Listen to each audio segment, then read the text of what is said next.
Hola y bienvenidos a esta nueva entrega del podcast La Puerta del Dragón. Hoy vamos a estar hablando acerca de una serie de temas que me parecen bastante importantes, el hecho de tomar conciencia, que es precisamente el cine y su relación con las artes marciales.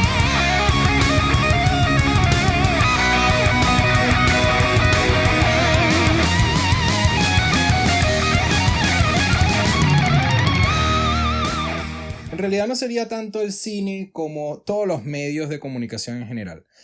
Hay un problema bastante grave al respecto de la concepción actual que la gente tiene de las artes marciales, y es que precisamente las artes marciales se crearon como medio de supervivencia, ¿sí? Como una herramienta para ser superior, como una cuestión que los militares entrenaban para poder defender a su país con machetes, con palos, con lanzas, con lo que se consiguiera, con las armas con las que se pudiera trabajar. Ahora bien, estas armas fueron traduciéndose poco a poco a movimientos de manos vacías, piernas, patadas, proyecciones, como ustedes lo quieran ver, pero siempre tuvieron su origen en la guerra. Ahora, la cuestión está en que evidentemente estas concepciones antiguas de las artes marciales han cambiado, así como también las han cambiado el hecho de que los medios de comunicación influyan tanto en la psique humana. Y es que precisamente uno de los grandes problemas es que sí, los medios de comunicación nos ayudan a nosotros a difundir el hecho de que nuestra arte exista. Por ejemplo, el hecho de que Bruce Lee haya sacado unas cuantas películas, haya sido tan famoso, ha hecho que el Jeet Kune Do y que el Wing Chun pueda ser conocido por mucha gente. El hecho de que hayan 4 películas de Ip Man puede hacer que la gente que haga Wing Chun pues se vea favorecida. Ahora, hay un problema, y es precisamente la forma en la que el occidental ve el tema del cine. Todo lo que ve en una pantalla lo cree, todo lo que ve en una pantalla le dice amén, y si no está haciendo algo que se parezca a lo que vio en pantalla, entonces se decepciona, se desilusiona y cree que la cuestión no funciona.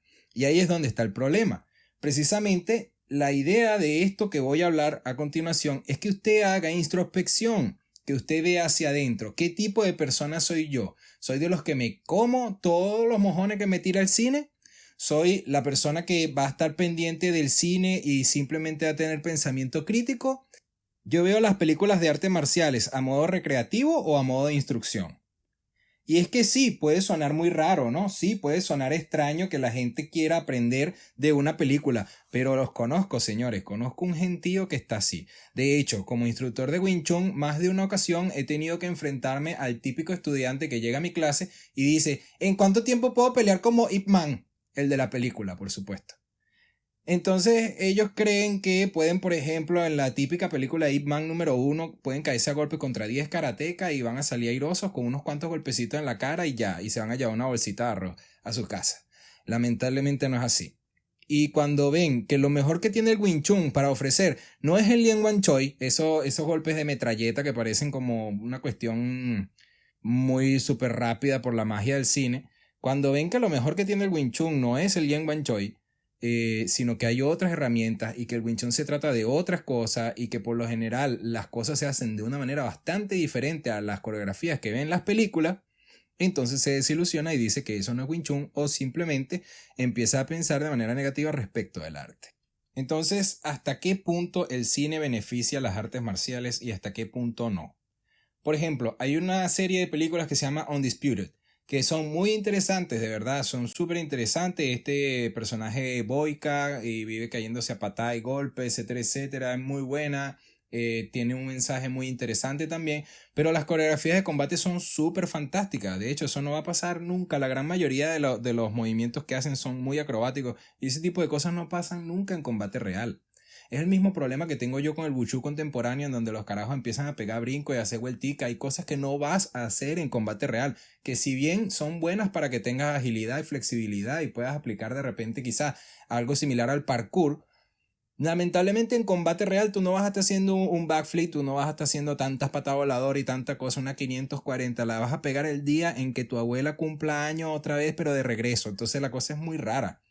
Y la gente anda como que con esa concepción rara en la cabeza de que ese tipo de cosas así de verdad funcionan en combate, y es muy raro que eso suceda, muy esporádico que eso suceda de verdad. sobre todo en entornos de defensa personal callejera en donde la violencia es diferente a lo que usted podría conseguir, por ejemplo, en un torneo de artes marciales, donde si tú te caes porque lanzaste una patada voladora, el referee a lo mejor va a intervenir por ti y va a volverte a mandar a parar para que pueda volver a continuar la pelea. En la calle la cosa no es así. Pero bueno, continuamos con este otro tema. Como instructor de Wing Chun y como instructor de artes marciales chinas en general, pues yo soy instructor de Tan Lan Chuan, Wing Chun y Sanda, muchas veces me encuentro también con el típico escenario en donde la gente cree que uno, por ser practicante de Kung Fu, va a combatir como las típicas películas de los hermanos Chao. Esta en donde hacen una pose, un golpe, otra pose, otro golpe, otra pose, otro golpe, otra pose, otro golpe. Y todos los golpes son súper raros y además de eso no tienen intención porque son coreografías de combate. Si tienen dudas acerca del cine de los hermanos Chow, son las típicas películas chinas antiguas en donde los carajos se quedan como que con el golpe congelado mientras están peleando. Y bueno, todo el mundo pegando gritos, ¿no? Por supuesto, y haciendo acrobacias y movimientos súper innecesarios, que claro, son muy, muy interesantes, ¿verdad? El hecho de verlo a manera de entretenimiento es muy interesante, ¿no? Porque uno dice, coño, estos panas tienen una condición física exquisita, pegan unos brincos, hacen unas cosas, unas cuestiones. Pero las técnicas de combate, señores, véanlo con sentido crítico. Las técnicas de combate, en su gran mayoría de las que emplean en ese tipo de películas antiguas chinas, sobre todo las películas de wuxia, donde tú ves al poco chinitos volando, ese tipo de técnica de verdad no tienen tanta cabida en el mundo real. Es muy poca la técnica que verdaderamente se hace de las artes marciales tradicionales chinas, reales, en ese tipo de películas. Las películas, por ejemplo, como Templo Shaolin de Jet Li y otras más, pues de ese estilo similar, se apegan un poco más a lo que sería el estilo tradicional de ciertas artes marciales. Y ese tipo de películas, así como por ejemplo Érase una vez en China y ese tipo de cosas que a lo mejor quizá tienen un poco más de aplicabilidad combativa, tenemos que entender que también son con fines recreativos, no son con fines instructivos. La gente no debería pensar que porque tú practicas Kung Fu peleas como el carajo que está haciendo la peliculita de Kung Fu, ¿me entiendes? Tan simple como eso. Además de que, bueno, también eso no se le debería llamar Kung Fu, pero bueno, tú sabes, Occidente. Se le debería llamar Wushu, pero Occidente. Continuamos con esta cuestión. El cine, la televisión, los medios de comunicación en general y el pocotón de truchos que andan dando vueltas por allí. Cuando hablo de trucho hablo de pirata, el típico carajo este que no sabe nada de artes marciales, pero se apuñaleó 2 videocassettes de VHS hace unos muchos años atrás, o se está apuñaleando los videos de YouTube y con eso se monta un cinturón de McDojo Deluxe de mentirita, ¿verdad? Todos esos truchos, el cine, la televisión y todos los medios que tú puedas ver por allí van a contribuir a que el arte se vea afectado de manera negativa precisamente con este problema de que no hay pensamiento crítico en torno a los entornos de defensa personal y los entornos deportivos y de artes marciales en cuanto al público en general. Sí, de repente quizá haya uno que otro y sus varias excepciones de personas que no practican artes marciales y pueden tener una idea bastante acertada de lo que sería la supervivencia callejera o lo que sería un combate o las técnicas que podrían ser inútiles que pueden pasar en las películas. Pero no es la gran mayoría y ahí el problema. El problema está precisamente que la gran mayoría de la gente no sabe pepa de lo que es combate, no sabe pepa del arte marcial, entonces empiezan a creer que lo que están viendo es así. ¿No les parece suficiente que el chinito esté volando y echando espadazos encima de un bosque de bambú como para creer que lo que están viendo no va a pasar en el combate real? O sea, hay que tener 4 dedos de frente, ¿verdad? Como para uno decir, ese tipo de cosas no pasan en la vida real. Pero si tú consideras que el chinito volando no pasa en la vida real, entonces ¿cómo tú puedes considerar el hecho de que tú puedas pegar 3 brincos y 2 vuelticas y pegarle una patada a alguien después de todo eso? Sinceramente, hay que tener un poquito de sentido crítico a la hora de ver este tipo de películas y darse cuenta de que uno lo que está es viendo algo que fue diseñado para el entretenimiento de uno, el entretenimiento de la gente que le gustan las películas de acción. Porque así como les puedo decir sinceramente, el combate no es como lo pintan en las películas. También les puedo decir que hay muchas técnicas que también se ven allí que pueden ser aplicadas, pero la cuestión está en que no son todas. Tenemos que sacarla con un gotero de allí. Y eso es muy raro y es un trabajo de precisamente sentido crítico. Conocer ciertos parámetros, por ejemplo, la forma en la que está lanzado el golpe, por ejemplo, por un bendito ejemplo, si tienes el codo afuera, se telegrafía la trayectoria del golpe. Si no estás moviendo la cintura, por supuesto no hay fuerza detrás del golpe. Si tienes la guardia baja, te van a dar con la otra mano, etcétera, etcétera. O sea, son cosas que para poder entenderlas hay que estar metido dentro de la candela de este tema de las artes marciales, ¿no? Y sobre todo del tema, si lo vas a ver desde el tema del punto de vista de la defensa personal callejera. Entonces, si no estás metido en la candela y tú quieres saber, busca asesoría de alguien que de verdad sepa. Porque ahí el problema, cuando alguien ve una película, la típica película china, y empieza a decir que no, sí, esos carajos pelean brutal, que en la vida real esto y lo otro, pues lamentablemente les tengo la mala noticia que esa persona tampoco sabe pepa. Yo conozco muchísimo, pero muchísimo artista marcial que no combate. Que puede que pegue duro, sí, que puede que parta una tabla, sí, pero cuando le pones a otra persona adelante que se resista a su técnica y que eche golpe también, hermano, ahí quedó. Conozco muchos, les decimos en Venezuela, en el coloquio marcial, les decimos cinturón negro de gimnasio. Nunca saliste de tu dojo, nunca saliste de tu gimnasio, de tu escuelita, y llegaste cinturón negro, nunca te caíste a golpe con nadie, nunca competiste, nunca hiciste nada. Entonces, bueno, ya con eso tú crees que puede tener a Dios agarrado por la chiva y lamentablemente eso es dar una falsa sensación de seguridad. Entonces, bueno, señores, eso pasa muchísimo con ese tipo de gente, ¿no? Que no tiene criterio, entonces, precisamente en función de su falta de experiencia, no tiene criterio para juzgar verdaderamente qué tipo de cosas sirven y qué tipo de cosas no. Y también pasa el otro caso, que es precisamente del que quiero hablar también, que es que la gente empieza con este tema, como la televisión sale, la bendita cuestión esta del MMA, ¿verdad? Entonces empiezan a juzgarlo todo y a medirlo todo en función de que funcione en el octágono. Y es que te tengo una mala noticia, compañero o compañera que le gusta las artes marciales mixtas.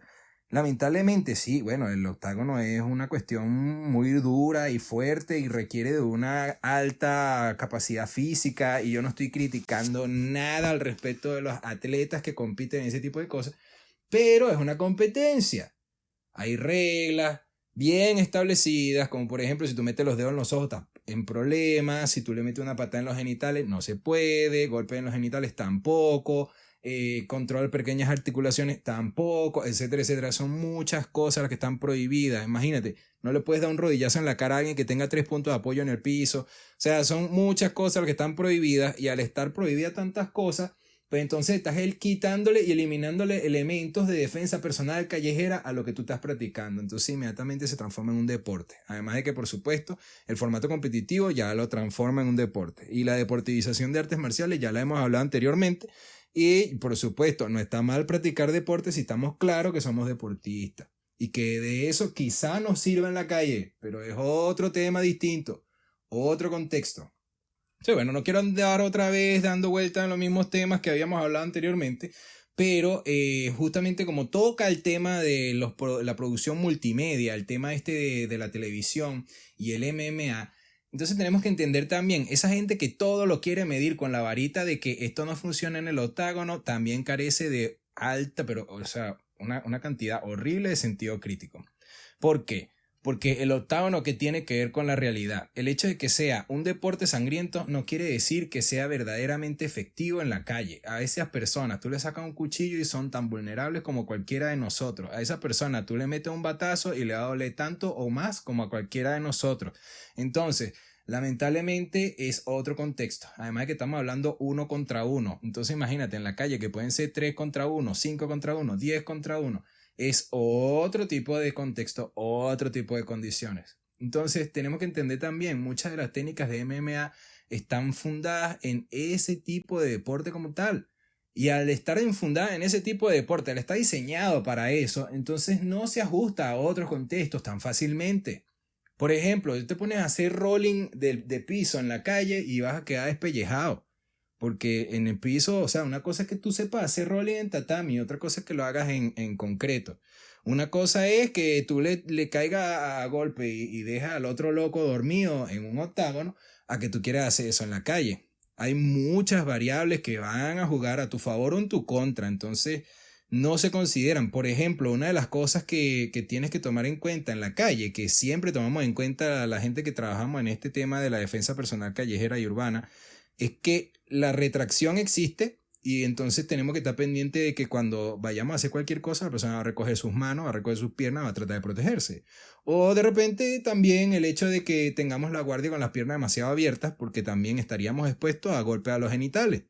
Y así sucesivamente, no nos estaríamos preparando para muchas cosas que se nos van a presentar en el entorno callejero y que al pasar eso, entonces lamentablemente pues no estamos completamente preparados. Sí, tenemos más herramientas si hacemos algún tipo de deporte marcial, ¿verdad? Que cualquier persona normal. Tenemos más herramientas, por supuesto.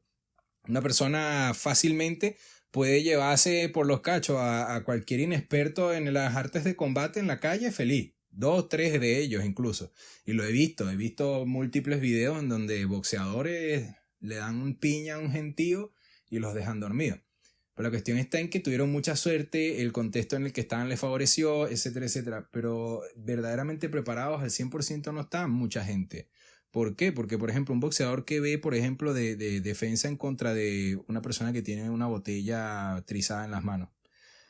¿Qué tipo de contenido ve un boxeador acerca de, por ejemplo, defensa en contra de armas blancas?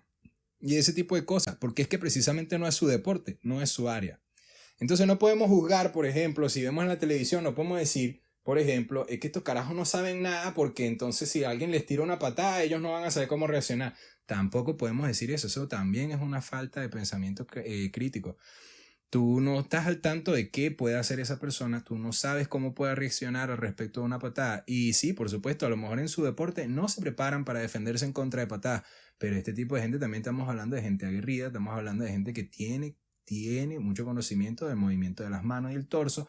Entonces, tratemos de no caer tampoco en el otro lado, ¿no? Tratemos de no caer tampoco en el otro lado. No es que no sepan nada, sino que es que no es el contexto en el que se basa su deporte, su práctica constante. Entonces, bueno, ¿qué tanta ayuda y qué tanto daño le hace la televisión y los medios a las artes marciales? Bueno, yo diría que un 30-70. Le hace 70% de daño al desvirtuar precisamente toda la realidad y le hace 30% de beneficio al exponer a la luz pública que eso existe. Entonces, ahí es donde está la cosa. Esto es muy subjetivo. Esto es simplemente una opinión que yo estoy dando en función de mi experiencia. Va a haber mucha gente que va a pensar de manera distinta a mí y bueno, esa es su opinión. Y como este es mi podcast, entonces yo doy la mía y la tuya, pues lamentablemente me la tendrás que comentar y yo veré si es válida para mí o no. Todas las opiniones en realidad tienen cierto grado de validez, pero si son fundadas desde el pensamiento crítico. Los invito, señores, entonces a reflexionar acerca de esto. Tratemos lo posible de entender. Los medios de comunicación no nos venden en realidad la realidad real. Nos venden la realidad que ellos quieren vendernos. Pasa en los noticieros, pasa en el cine, pasa en la televisión. Pero no es verdad que si pasa en TNT, pasa en la realidad. Así de simple. No va a ser igual la realidad a lo que tú estás viendo en televisión. De hecho, la realidad es más cochina, más desagradable, no hay referee, es súper desesperante, las cosas pasan muy rápido y tú sientes que pasan como una eternidad. O sea, se distorsiona el tiempo, se distorsiona la percepción de la realidad, etcétera, etcétera. Son muchos factores psicológicos que van a alejar muchísimo la realidad de lo que tú estás viendo en el cine y la televisión. Entonces entendámoslo de una vez, por favor, entendámoslo de una vez. No es la realidad. El cine no es la realidad. Lo que usted ve en Undisputed no va a pasar en la vida real. Lo que usted ve en Ip Man no es de verdad Wing Chun. Lo que usted ve en Ong Bak no es de verdad boxeo tailandés. Tiene sabor de boxeo tailandés, tiene sabor de Wing Chun, tiene elementos de, pero eso no quiere decir que eso vaya a ser así. Eso no quiere decir que eso es lo que tú vas a aprender si tú vas a una escuela de Wing Chun, una escuela de Muay Thai, etcétera, etcétera, todo lo que tú digas. De hecho, conozco mucha gente que ha ido a escuelas de Jiu-Jitsu y se ha encontrado con que en la realidad, cuando te dan clases de Jiu-Jitsu, no es lo mismo que tú ves en la jaula. Así de simple, son cosas diferentes, son diferentes cosas. Por favor, entendámoslo. Es lo mismo que tú vayas a ver una película de terror y después andes todo cagado porque tú crees que te va a salir el fantasma. Es un constructo de la imaginación del guionista que escribió la película. Señores, por favor, pensamiento crítico. El pensamiento crítico puede salvarles la vida. Así que hagan el favor y comiencen a crearse uno. No es sentido común, es pensamiento crítico. Tenga pensamiento crítico, formule su propio criterio, haga lo posible por discernir la realidad de la ficción y de esa manera usted va a estar un poquito más preparado y más con los pies en la tierra que mucha gente. Yo no estoy diciendo que yo soy el tipo que es más ecuánime en el planeta, ni estoy diciendo que soy el mejor en cuanto al sentido crítico, ni estoy diciendo que soy el mejor instructor de artes marciales. Yo solamente estoy tratando de que ustedes piensen, utilicen la materia gris al respecto de este tipo de temas. Y de la gente que no sabe del respecto de este tipo de tema, tenga por lo menos cierta noción de qué es lo que sí y qué es lo que no. Y para eso, bueno, hay que tener un poquito, aunque sea de conocimiento al respecto o asesorarse con algún experto. Pero un experto de verdad, de un experto que tenga que ver con la defensa personal callejera. Entonces, bueno, mi gente, ya saben, a reflexionar. Muchas gracias por conectarse de nuevo a este podcast. Se despide de ustedes, Misael Mujica, La Puerta del Dragón.